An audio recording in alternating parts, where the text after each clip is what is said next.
Hello दोस्तों, नमस्कार। GS with प्रेम के इस यूट्यूब चैनल में आप सभी का स्वागत है। तो जैसा कि आप लोग जानते हैं कि भारतीय राज्य व्यवस्था के पीवाईक्यू जितने भी सवाल हैं आयोग के द्वारा पूछे जा रहे हैं उनको हम यहाँ पर डिस्कस कर रहे हैं, और ये रैपिड फायर के माध्यम से जितने भी पीवाईक्यू सवाल आयोग के द्वारा आज तक पूछे गए हैं उन सभी को हम यहाँ डिस्कस कर रहे हैं। तो इस समय हमारी भारतीय राज्य व्यवस्था की जो है पीवाईक्यू एमसीक्यू सीरीज चल रही है। और चलिए आज हम देखेंगे राष्ट्रपति के बारे में। तो कल हमने संसद के बारे में पढ़ा था कल के क्लास में, और आज हम राष्ट्रपति से शुरुआत करेंगे। तो चलिए राष्ट्रपति के बारे में पढ़ते हैं और आज राष्ट्रपति उपराष्ट्रपति आज के बारे में जानेंगे।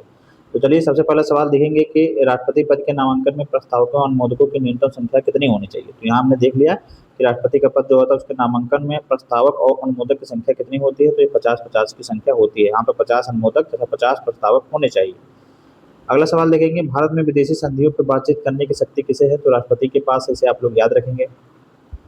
अगला सवाल देखेंगे, लोकसभा के साधारण निर्वाचन के पश्चात प्रथम सत्र और प्रत्येक वर्ष के प्रथम सत्र को आरंभ में संसद के दोनों सदनों की संयुक्त बैठकों को संबोधित कौन करता है। तो ये राष्ट्रपति करता है। इसे आप लोग याद रखेंगे। अगला देखेंगे, अपने अभिभाषण में संसद को उसके आह्वान के कारणों के विषय में सूचित करता है राष्ट्रपति। इसे भी आप लोग याद रखिएगा। भारतीय राष्ट्रपति जो लोकसभा अध्यक्ष भी रहे हैं तो नीलम संजीव रेड्डी जी। जी हाँ, नीलम संजीव रेड्डी जी जो भारतीय लोकसभा के अध्यक्ष भी रहे हैं, तो ये नीलम संजीव रेड्डी जी थे। भारत के राष्ट्रपति का पद ग्रहण करने के पूर्व उपराष्ट्रपति के पद पर कार्य नहीं किया था, तो ये नीलम संजीव रेड्डी जी थे, जो कि पूर्व उपराष्ट्रपति के पद पर इन्होंने कभी भी उपराष्ट्रपति का पद नहीं ग्रहण किया है। अगला देखेंगे, भारत के राष्ट्रपति के चुनाव से संबंधित विवादों का निर्णय कौन करता है। तो ये भारत का सर्वोच्च न्यायालय, जी हाँ, सुप्रीम कोर्ट करता है। इसे आप लोग याद रखेंगे। पीसीएस यूनानी मेडिकल ऑफिसर में पूछा भी गया। राष्ट्रपति बनने के लिए आवश्यक आवश्यक उम्र की बात करें तो 35 वर्ष। जी हाँ, 35 वर्ष जो है राष्ट्रपति और राज्यपाल दोनों बनने के लिए होता है। जिसे आप लोग याद रखेंगे। राष्ट्रपति के उम्मीदवार के लिए आवश्यक नहीं है तो पढ़ा लिखा होना। जी हाँ, पढ़ा लिखा होना आवश्यक नहीं है, यह राष्ट्रपति उम्मीदवार के लिए कहा गया है। एक सांसद अथवा एक विधानसभा का सदस्य राष्ट्रपति निर्वाचित हो सकता है यदि वह निर्वाचित होने के उपरांत लेकिन सदस्यता छोड़नी होगी। एक सांसद अथवा विधानसभा का सदस्य राष्ट्रपति को निर्वाचित हो सकता है, लेकिन जब वो राष्ट्रपति बन जाएगा तो उसे अपनी सदस्यता छोड़नी होगी। इसे आप लोग याद रखेंगे।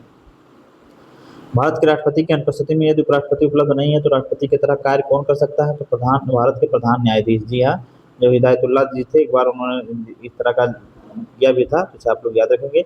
भारत के प्रधान न्यायाधीश जो है, चीफ जस्टिस जो है, वो भारत की राष्ट्रपति अगर भारत का राष्ट्रपति अनुपस्थित है और उपराष्ट्रपति उपलब्ध नहीं है तो वह राष्ट्रपति के तहत कार्य कर सकते हैं। भारत के राष्ट्रपति को कार्य अवधि की समाप्ति से पूर्व भी हटाया जा सकता है। किसके तहत। तो महाभियोग के तहत, जो कि अनुच्छेद 61 के तहत लगाया जाता है। जिसे आप लोग याद रखेंगे। भारत के राष्ट्रपति पर महाभियोग चलाने के लिए सूचना देना आवश्यक है कम से कम 14 दिन पूर्व। इसे आप लोग याद रखेंगे। राष्ट्रपति का रिक्त स्थान भर लिया जाना चाहिए 6 माह में। इसे आप लोग याद रखेंगे। वित्त आयोग के अध्यक्ष और संघ राज्य क्षेत्र के मुख्यमंत्री की नियुक्ति की जाती है भारत के राष्ट्रपति द्वारा। तो इसे आप लोग याद रखेंगे कि वित्त आयोग के अध्यक्ष और संघ राज्य क्षेत्र के मुख्यमंत्री की नियुक्ति किसके द्वारा की जाती है। ये हमारे भारत के राष्ट्रपति के द्वारा की जाती है। संघ की कार्यपालिका शक्तियां राष्ट्रपति में निहित होती हैं किस आर्टिकल के तहत। तो अनुच्छेद 53 के तहत जो है संघ की कार्यपालिका शक्ति जो है निहित होती है। इसे आप लोग याद रखेंगे। संघ की कार्यपालिका शक्ति किसमें निहित होती है। तो राष्ट्रपति में निहित होती है आर्टिकल 53 के तहत। भारतीय गणतंत्र का प्रमुख कौन है। तो भारत का राष्ट्रपति को भारतीय गणतंत्र का प्रमुख कहा जाता है। अगला सवाल देखेंगे, लोकसभा भंग हो तो आकस्मिक निधि से धनराशि निकाली जाएगी राष्ट्रपति के आदेश द्वारा। इसे आप लोग याद रखेंगे। लोकसभा और राज्यसभा की संयुक्त बैठक आहूत की जाती है राष्ट्रपति के द्वारा। इसे भी आप लोग याद रखेंगे। भारतीय संविधान के अंतर्गत राष्ट्रपति को अधिकार है कि वह किसी बिल पर अपनी अनुमति रोक ले। तो अनुच्छेद 111 के अंतर्गत। इसे भी आप लोग याद रखेंगे। यहाँ बहुत इंपॉर्टेंट सवाल है, ये हमारे कब पूछा गया है यूपीपीसीएस प्री 2008 में, कि भारतीय संविधान के अंतर्गत अगर राष्ट्रपति को किसी बिल पर अपनी अनुमति रोक ले तो अनुच्छेद 111 के तहत राष्ट्रपति जो है रोक सकता है। अगला सवाल देखेंगे, किसी भौगोलिक क्षेत्र को अनुसूचित क्षेत्र घोषित करने का संवैधानिक अधिकार किसे है। तो राष्ट्रपति को। राष्ट्रपति को काफी पावर दिया गया है। विधि के प्रश्नों पर भारतीय सर्वोच्च न्यायालय को परामर्श लेने का अधिकार राष्ट्रपति को दिया गया है। तो इसे आप लोग याद रखेंगे।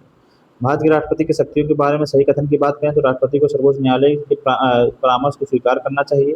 वही भारत के महान्यायवादी, नियंत्रक, महालेखा परीक्षक और राज्य के राज्यपाल की नियुक्ति कौन करता है। तो भारत का जो है राष्ट्रपति करता है। इसे आप लोग याद रखेंगे। भारत का राष्ट्रपति राष्ट्रीय आपात की घोषणा कर सकता है यदि खतरा है बाहरी आक्रमण और सशस्त्र विद्रोह से। जिसे आप लोग याद रखेंगे। संविधान असाधारण परिस्थितियों में राष्ट्रपति को राज्यपाल की कृत्यों निर्वहन हेतु बंद कर सकता है। तो अनुच्छेद 160 में कर सकता है। संवैधानिक विशेषाधिकार जो राष्ट्रपति का नहीं है तो वित्तीय बल को पुनर्विचार हेतु लौटा सकता है। भारत के राष्ट्रपति को अध्यादेश जारी करने की शक्ति प्रदान कौन करता है। तो अनुच्छेद 123 के तहत करता है। राष्ट्रपति को अध्यादेश निर्गत करने का शक्ति किससे प्रेरित है। भारतीय सरकार अधिनियम 1935 के तहत। इसे आप लोग याद रखेंगे। राष्ट्रपति की क्षमादान की शक्ति है एक न्यायिक शक्ति। राष्ट्रपति की क्षमादान शक्ति क्या है। तो एक न्यायिक शक्ति है। इसे आप लोग याद रखेंगे। प्रारंभ से भारत के राष्ट्रपति के पद पर आसीन व्यक्तियों का सही क्रम कौन सा है? तो राजेंद्र प्रसाद, एस राधाकृष्णन, जाकिर हुसैन और बी गिरी। ये चार जो हैं जो है भारत प्रारंभ से राष्ट्रपति के पद पर आसीन व्यक्तियों का सही क्रम है। सबसे पहले राजेंद्र प्रसाद, फिर राधा कृष्णन जी हुए, फिर जाकिर हुसैन हुए, फिर बी गिरी जी हुए थे। तो ये सीक्वेंस से आप लोग याद रखेंगे, कभी कभी सीक्वेंस से पूछ लिया जाता है। अगला सवाल देखेंगे, सर्वसम्मति से निर्वाचित भारत के राष्ट्रपति कौन थे? तो एन संजीव रेड्डी, यहाँ नीलम संजीव रेड्डी जी थे जो कि सर्वसम्मति से चुने गए थे। अगला सवाल देखेंगे, राष्ट्रपति का आपातकालीन अधिकार संविधान के साथ धोखा या कथन किसका है? तो हृदयनाथ कुंजरू का है। जी हाँ, हृदयनाथ कुंजरू ने कहा था कि राष्ट्रपति का जो आपातकालीन अधिकार है संविधान के साथ धोखा है, इसे आप लोग याद रखेंगे।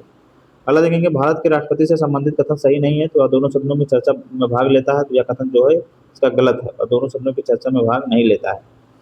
राष्ट्रपति का प्रतिनिधित्व करता है परंतु राष्ट्र का नेतृत्व नहीं करता है। युक्ति लागू होती है किस पर? तो राष्ट्रपति पर लागू होती है। जी हाँ, वह राष्ट्र का प्रतिनिधित्व करता है परंतु नेतृत्व का नहीं करता है, इसे आप लोग याद रखेंगे।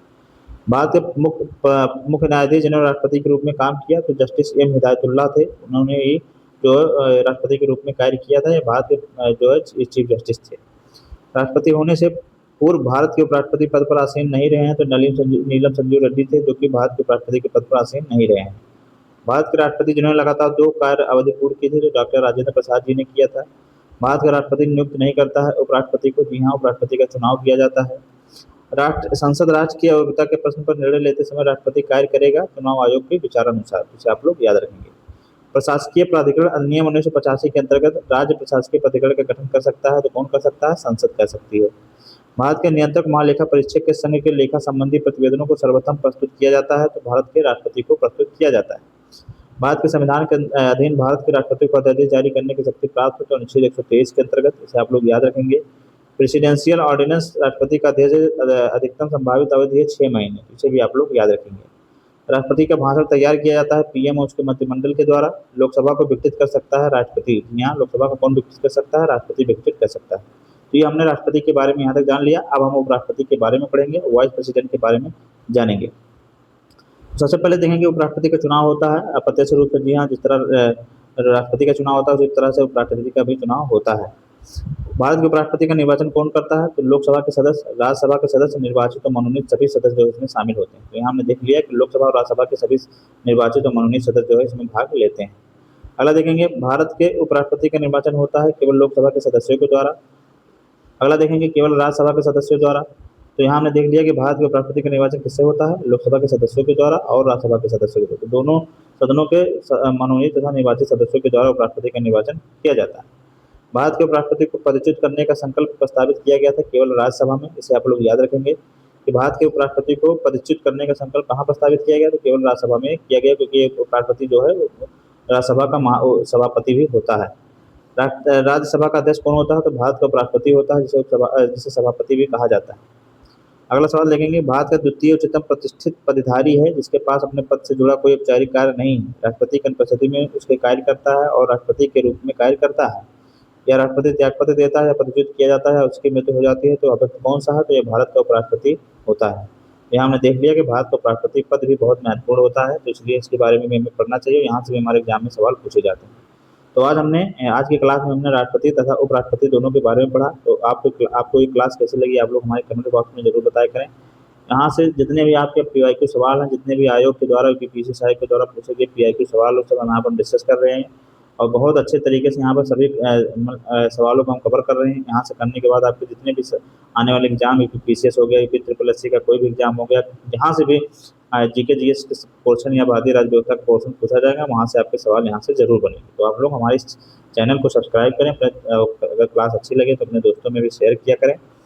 चलिए फिर मिलेंगे एक नई वीडियो में। बाकी और भी विषयों की क्लास जो है हमारी प्लेलिस्ट में पड़ी हुई है, आप वहाँ से जाके देख के उसका लाभ उठा सकते हैं और अगर कोई क्वेरी है तो हमारे कमेंट बॉक्स में छोड़ सकते हैं। बाकी आप लोग अगर अपना भी कुछ सुझाव देंगे कि क्लास में क्या अच्छा क्या बुरा करना, तो उस पर भी हम विचार करेंगे। तो चलिए फिर मिलेंगे एक नई वीडियो में, तब तक पढ़ते रहिए, स्वस्थ रहिए। नमस्कार, जय हिंद।